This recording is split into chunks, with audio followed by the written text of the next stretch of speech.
नमस्कार मित्रों, आप सभी का हार्दिक स्वागत है आपकी अपनी ख्याति क्लासेस में। ख्याति क्लास लेके आई है क्लास 8 चैप्टर नंबर फर्स्ट आपके सामने रेशनल नंबर।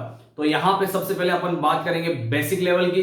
तो बेसिक लेवल में आपको क्या क्या बातें ध्यान रखनी है, तो आपने क्लास 7 के अंदर कुछ बातें पढ़ ली है, तो यहां पे आपको क्या क्या ध्यान रखना है। तो आइए बात करते हैं, फालतू की बातें छोड़कर सीधा चैप्टर के ऊपर आते हैं। तो बेसिक बातों को यहां पर क्लियर करते हैं। चैप्टर नंबर जो फर्स्ट है आपके सामने रेशनल नंबर, जिसको हिंदी में कहा जाता है परिमेय संख्या। क्या कहा जाता है? परिमेय संख्या। क्या बोला जाता है इसको? परिमेय संख्या। तो ये परिमेय संख्या क्या होती है, उसके पहले अपन कुछ बातें यहां पे ध्यान में कर लेते हैं। तो सबसे पहले बात करते हैं यहां पे नेचुरल नंबर। नेचुरल नंबर का मतलब होता है मित्रों प्राकृत संख्या। कौन सा होता है? प्राकृत संख्या बोलते हैं। क्या कहते हैं हिंदी वाले? प्राकृत संख्या। जो अपने जीवन में बोले जाने वाली जो अंक होते हैं, बोले जाने वाले जो डिजिट होती है, उनको अपन क्या कहते हैं? Natural number. जैसे कहां से स्टार्ट होती है? 1 2 3 4 5 6, उस तरह से आपको इंफिनिटी तक आप बोल सकते हैं। तो क्या क्या लिखेंगे? कहां से स्टार्ट होगी? 1 से, 2 से, 3 से, 4 से, 5 से, 6 से, 7 से, ऐसे लगातार चलती जाएगी। इसका क्रम क्या होगा? तो स्टार्ट होगा 1 से। अब बात करते हैं होल नंबर। क्या बात कर रहे हैं? Whole number. होल नंबर कहां से स्टार्ट होगा मित्रों? होल नंबर कहते हैं किसको? तो होल नंबर हिंदी वाले ध्यान रखना, होल को कहते हैं पूर्ण संख्या। क्या कहेंगे? पूर्ण संख्या। यानी आपको याद कराने का ट्रिक समझाता हूं, जिसके अंदर होल हो ऐसी कौन सी डिजिट होती है? तो आप सभी को पता है, जीरो। सभी को पता है ना? तो ये क्या है? जीरो। जीरो के अंदर क्या होता है? छिद्र होता है, यानी होल होता है। तो आपको भी कैसे याद रखना है? जो जीरो से स्टार्ट होने वाली, यानी जीरो से स्टार्ट होने वाली जो डिजिट होगी वह क्या कहलाएगी? होल नंबर कहलाएगी। तो यहां पे लिखेंगे 0 1 2 3 4 5, उस तरह से आपकी क्रमबद्ध चलती जाएगी। तो यहां किससे स्टार्ट हो रही है? 0 से। अब बात करते हैं इंटीजर, जो चैप्टर नंबर फर्स्ट था क्लास 7 के अंदर, जिसको बोलते हैं हिंदी में पूर्णांक। क्या कहते हैं मित्रों? पूर्णांक कहते हैं। क्या कहते हैं? पूर्णांक। अब इसमें क्या होगा? इसमें क्या होगा? इसमें होल नंबर भी होंगे और यहां पे माइनस के भी नंबर होंगे। किस तरह से होंगे? जैसे -3, -2, -1 और 0, फिर 1 2 3 4, उस तरह के। यानी देखो नेगेटिव होगा तो यहां पे क्या बोलेंगे? Negative integer. और पॉजिटिव है यानी पॉजिटिव इंटीजर। यानी दोनों चीजें होंगी। यहां पे देखना, नेगेटिव भी होगी, पॉजिटिव भी होगी, और यहां पे जीरो भी होगा। उसको क्या कहेंगे? इंटीजर कहेंगे। क्या कहेंगे? इंटीजर कहेंगे। अब बात करते हैं चैप्टर अपना जो फर्स्ट है रेशनल नंबर। रेशनल नंबर क्या होता है मित्रों? रेशनल नंबर किसे कहते हैं? तो मैं आपको एक अच्छे उदाहरण से या एग्जांपल से आपको समझाता हूं। तो देखना, जिसमें क्या होता है, यानी फ्रैक्शन नंबर होंगे। फ्रैक्शन यानी जैसे मैंने लिख दिया 1/3, ठीक है, जैसे मैंने लिख दिया 3/4, जैसे मैंने यहां लिख दिया 5/7। सामने क्या लिख दिया? Fraction number. क्या लिख दिया? Fraction number. अब इसमें फ्रैक्शन नंबर जो है वह p/q की फॉर्म में होंगे। कैसे याद रखना है? p/q की फॉर्म में होंगे और q not equal to 0। q not equal to 0 यानी हमेशा डिनोमिनेटर जो होगा वह 0 नहीं होगा, वह 0 नहीं होगा। यानी आपको बता देता हूं, अंश बटे हर।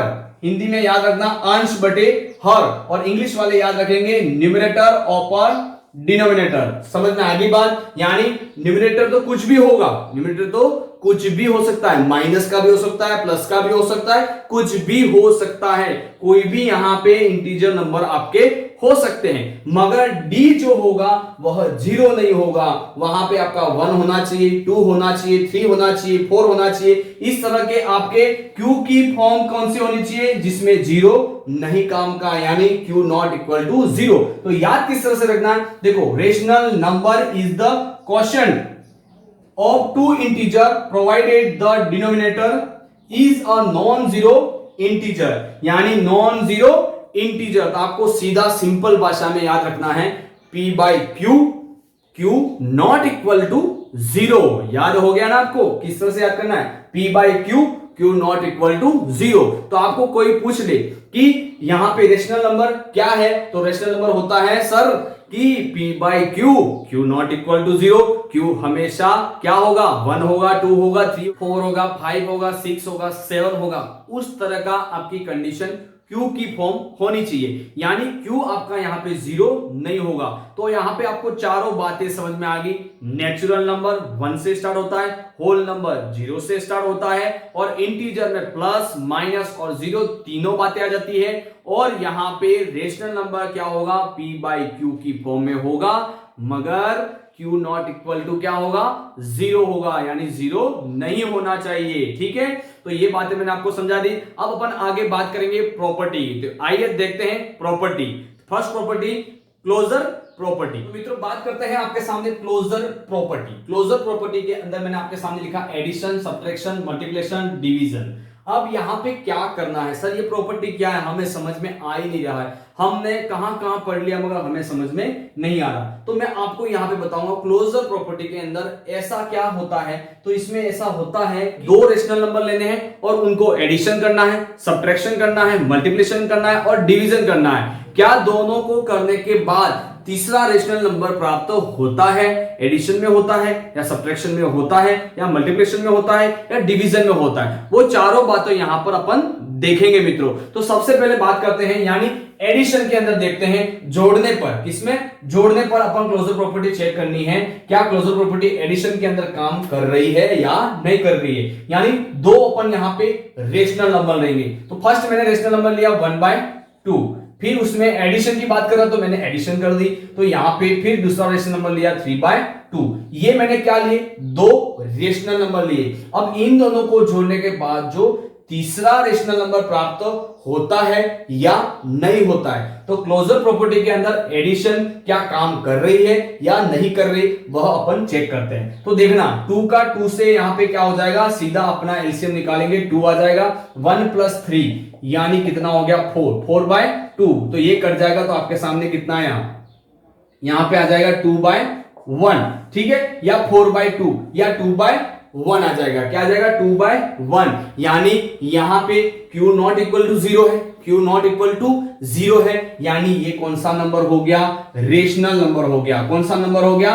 रेशनल नंबर हो गया। यानी क्लोजर प्रॉपर्टी के अंदर एडिशन की जो प्रॉपर्टी है वह बिल्कुल काम कर रही है। तो यहां पे लिखेंगे यस। अब बात करते हैं सब्ट्रैक्शन के अंदर, यानी दो रेशनल नंबर लूंगा, उसमें अपन को क्या करना है? माइनस करना है। और माइनस करने बाद जो आंसर आता है आपके सामने वह क्या रेशनल नंबर में आता है, तो वह चेक करेंगे। तो देखना मैं यहां दो नंबर ले रहा हूं, जिसे मैंने लिख दिया 3/2 माइनस 1/2। ठीक है, 3/2 माइनस 1/2 ये आपके सामने लिख दी। तो अपन क्या करेंगे देखना, तो यहां पे 2 आ गया एलसीएम, और 3 - 1 यानी 2/2, 2/2 आ रहा है। तो देखना 2 से 2 कट गया, यानी 1/1 आया। क्या आया? 1/1 आया। तो ये भी आपकी प्रॉपर्टी काम कर रही है मित्रों, यानी ये भी क्या हो गया? यस हो जाएगा। क्यों यस हुआ? क्योंकि यहां पे Q not equal to zero, Q not equal to zero आ रहा है। और मैंने ऊपर वाली जो न्यूमरेटर है वो मैंने आपको क्या कहा था? कुछ भी आ सकती है, माइनस में भी आ सकती है और प्लस में भी आ सकती है। ठीक है, तो ये मैंने आपको समझाया था। अब बात करते हैं मल्टीप्लिकेशन में। मल्टीप्लिकेशन में आपके सामने दो रेशनल नंबर लेंगे और उन दोनों का मल्टीप्लाई करेंगे, और तीसरा नंबर जो प्राप्त होगा क्या वो रेशनल नंबर प्राप्त होता है, तो वह अपन चेक करते हैं। तो देखना, जैसे मैंने लिखा 1/2, फिर लिखेंगे 3/2। अब इनका मल्टीप्लाई करें तो यहां पे 2 का 2 से, 1 का 3 से, यानी 3 कितना आया? 4। तो ये भी क्या है? यहां पे 4 आ रहा है, यानी Q not equal to zero है। Q से यहां क्या है? Q जो है आपका जीरो नहीं आ रहा है, 4 आ रहा है, यानी ये भी क्या प्राप्त हुआ? एक रेशनल नंबर प्राप्त हुआ। यानी क्लोजर प्रॉपर्टी मल्टीप्लिकेशन में भी काम कर रही है मित्रों, यानी यहां पे भी लिखेंगे यस। अब बात करते हैं डिवीजन के अंदर क्या काम करती है या नहीं करती है। तो यहां पे देखना, मैं दो रेशनल नंबर यहां पे लेने वाला हूं। तो देखना, यहां पे रेशनल नंबर लिया मैंने 3/2 डिवाइड 1/3। क्या लिया? 1/3। 3 लिया, तो यहां पे क्या करेंगे, देखो 1/3 लिया या मैंने यहां 1/2 लिया, क्या लिया 1/2 ले लिया। तो इसको अपन क्या करेंगे, देखना आपने कहीं सीखा होगा जब डिवीजन को अपन मल्टीप्लाई में चेंज करते हैं, रेसिप्रोकल मेथड आपको क्लास 7 में पता होगा मित्रों। तो यहां देखना मैं लिखता हूं 3/2 फिर मल्टी 2/1, यानी 2 से 2 कट गया, यानी क्या आया 3/1 आया, क्या आया 3/1 आया, यानी यहां पे क्या है 1 है, यानी q नॉट इक्वल टू 0 दिख रहा है, यानी p बाई क्यू की फॉर्म दिख रही है, यानी यह भी क्या हो जाएगा यस होगा, क्या होगा यस होगा, मगर कहीं कहीं पर ही यह यस होने वाला। देखो एक उदाहरण अपन एक एग्जांपल और लेके करते हैं, जैसे मैंने आपके सामने लिख दिया 1/3, एक रेशनल नंबर क्या लिया 1/3 लिया, फिर मैंने यहां पे डिवाइड किया 0 के साथ, क्योंकि 0 भी क्या है बेटा, 0 भी एक रेशनल नंबर है। अब 0 के साथ में इसका डिवाइड करूंगा तो मेरा आंसर क्या आएगा नॉट डिफाइन, क्या आएगा नॉट डिफाइन आएगा, क्या आएगा नॉट डिफाइन आएगा, यानी कहीं कहीं जगह पर यह क्लोजर प्रॉपर्टी डिवीजन के अंदर काम कर रही है और कहीं पर नहीं कर रही है मित्रों। तो ये आपको बातें मैंने समझा दी क्लोजर प्रॉपर्टी के अंदर, ठीक है। एडिशन समझ में आ गया, सब्ट्रैक्शन समझ में आ गया, मल्टीप्लिकेशन आ गया और डिवीजन आ गया। तो आपको इस तरह से कहीं नहीं समझाया गया होगा, तो मैंने यहाँ पे आपको बेसिक लेवल से समझाया है, छोटे छोटे क्वेश्चन के रूप में आपको यहाँ पे क्लियर करवाया है। तो क्लोजर में एडिशन काम कर रही है, सब्ट्रैक्शन भी कर रही है, मल्टीप्लिकेशन भी कर रही है और डिवीजन कहीं नहीं कर रही है और कहीं पे कर रही है मित्रों, यानी लगभग नहीं कर रही है और लगभग कर रही है, ठीक है। अब बात करते हैं प्रॉपर्टी, सेकंड प्रॉपर्टी आपके सामने है कम्यूटेटिविटी। तो अब बात करते हैं आपके सामने कम्यूटेटिविटी प्रॉपर्टी। दूसरी प्रॉपर्टी कौन सी है कम्यूटेटिविटी प्रॉपर्टी, यानी आपके सामने एडिशन फॉर्म देखनी है, सब्ट्रैक्शन फॉर्म देखनी है, मल्टीप्लिकेशन फॉर्म देखनी है और डिवीजन देखनी है, जैसे अपन ने क्लोजर में देखी थी। अब यहां पे आपको बता रहा है कि a plus B is equal to B plus A क्या होगा, a माइनस बी बराबर b माइनस ए होगा, a multi B is equal to b multi A क्या होगा, a divide b is equal to b divide a क्या होगा या नहीं होगा, वो सभी बातें यहाँ पे देखेंगे। तो अपन यहाँ पे रेशनल नंबर लेंगे, तो मैं यहाँ पे मान लेता हूं a इज इक्वल टू, एक बार मान लेते हैं a is equal to rational number मान लेते हैं अपन 2/3 और b इज इक्वल टू मान लेते हैं 1/3 और इन सभी को अपन इस प्रॉपर्टी के अंदर यूज करते हैं। तो एडिशन के अंदर कम्यूटेटिव प्रॉपर्टी क्या कहती है a प्लस बी, यानी आपको यहां प्रूव करके बताते हैं। तो a क्या है यहाँ पे 2/3 और b क्या है 1/3, यानी 3 आ गया और 2 + 1 कितना हुआ 3 में 3 कट गया यानी 1/1, यानी क्या आंसर आ रहा है 1 आंसर आ रहा है। क्या उसी को मैं b प्लस a करके चेक करता हूं क्या 1 आता है, तो वो भी अपन चेक करते हैं। तो देखना है यहां पे 1/3 प्लस यहां पे क्या करेंगे 2/3, यानी जो a होगा उसको अपन b बना देंगे और b जो होगा उसको क्या बना देंगे a बना देंगे। तो देखना यहां पे क्या आएगा 3 और ऊपर कितना आया 3 और 3 में 3 चला गया यानी 1/1, यानी कितना आंसर आ रहा है 1 आ रहा है, यानी दोनों इक्वल हैं, दोनों बराबर आ रहे हैं, यानी यह प्रॉपर्टी कम्यूटेटिविटी प्रॉपर्टी के अंदर काम कर रही है। कौन कर रही है, तो एडिशन वाली, कौन कर रही है एडिशन वाली। अब बात करते हैं सब्ट्रैक्शन के अंदर, सब्ट्रैक्शन के अंदर चेक करते हैं। तो यहां पे अपन ने a क्या माना था 2/3 माइनस 1/3, यानी क्या होगा 3 आपका एलसीएम हो गया। अब 2 - 1 यानी कितना होगा 2 - 1 यानी आपके सामने आएगा 1/3, ये तो क्या आ गया 1/3। अब जब a को b बना देते हैं और b को a बना देते हैं तो तब क्या होगा, तो इसको मैं उल्टा लिख दूंगा 1/3 माइनस 2/3 इज इक्वल टू क्या आएगा, तो नीचे तो क्या आएगा 3 आएगा, 1 - 2 क्या होगा 1 - 2 यानी कितना आया माइनस का 1/3, दोनों इक्वल है बिल्कुल नहीं है, यानी यह प्रॉपर्टी नहीं काम कर रही है, बिल्कुल काम नहीं कर रही है। अब देखते हैं मल्टीप्लिकेशन में, मल्टीप्लिकेशन देखते हैं a multi b, b multi a। तो यहां पे देखेंगे किस तरह से करना है। a अपन ने क्या माना है 2/3, तो 2/3 मल्टी 1/3 ये करके देखेंगे। फिर मैंने क्या कहा था a को b को a बना देना है, तो यहां पे क्या होगा 1/3 मल्टी 2/3 3, तो दोनों में अपन चेक करते हैं क्या आंसर सेम आता है या नहीं आता। तो देखो 2 का 1 के साथ, 3 का 3 के साथ, यानी कितना आया 2 और 3 का 9 हो जाएगा यहाँ पे। फिर यहाँ पे चेक करते हैं 1 मल्टी 2, तो यहाँ पे 2 और 3 9 आ जाएगा, यानी यह दोनों आंसर सेम आ रहे हैं। यानी कम्यूटेटिविटी प्रॉपर्टी जो है वो मल्टीप्लिकेशन के अंदर काम कर रही है, बिल्कुल कर रही है। तो यहां क्या हो जाएगा यस।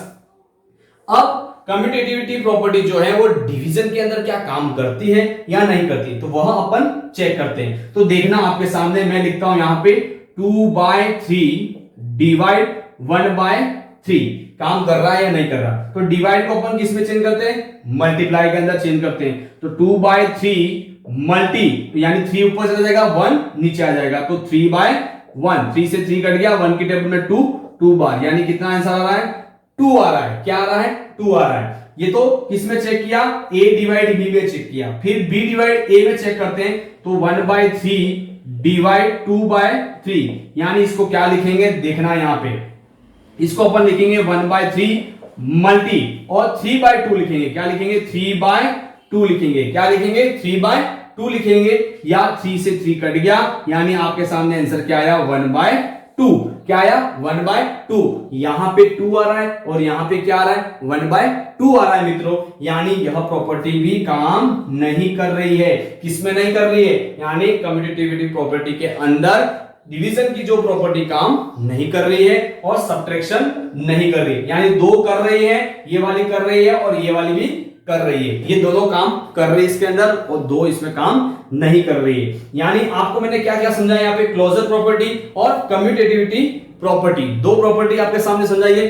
तीसरी जो प्रॉपर्टी है एसोसिएटिव प्रॉपर्टी, जो अपन नेक्स्ट क्लास के अंदर देखेंगे मित्रों। तो यहां पे मैंने क्या क्या समझाया, एक बार रिवीजन कर लेते हैं। सबसे पहले मैंने समझाया आपके सामने इंटीजर, क्या समझाया, इंटीजर समझाया, नेचुरल नंबर समझाया, होल नंबर समझाया, उसके बाद रेशनल नंबर और उसके बाद क्लोजर प्रॉपर्टी, और उसके बाद अपन ने जो समझा है वो कम्यूटेटिविटी प्रॉपर्टी समझी। अब लास्ट प्रॉपर्टी जो रहती है एसोसिएटिव प्रॉपर्टी, जिसको अपन नेक्स्ट क्लास के अंदर देखेंगे। तो मित्रों वीडियो अच्छा लगा है और आप सभी के सामने मैं चला रहा हूं चक दे सीरीज। चक दे सीरीज यानी चैप्टर नंबर 1 आपके सामने चलेगा, चक दे सीरीज, जिसमें आपका चैप्टर 1 पूरा फिनिश किया जाएगा। और यहाँ पे 6 से 7 वीडियो जो बनाए जाएंगे, 5 वीडियो 2 वीडियो जो भी बनाए जाएंगे उनको अपन क्लियर कर देंगे। और यहाँ पे एसोसिएटिव प्रॉपर्टी जैसे हो जाएगी और उसके साथ अपन 1.1 एक्सरसाइज भी स्टार्ट कर लेंगे मित्रों, ठीक है। तो ये था आपके सामने बेसिक नॉलेज दे दिया मैंने। अब लास्ट कौन सी बाकी है, एसोसिएटिव प्रॉपर्टी।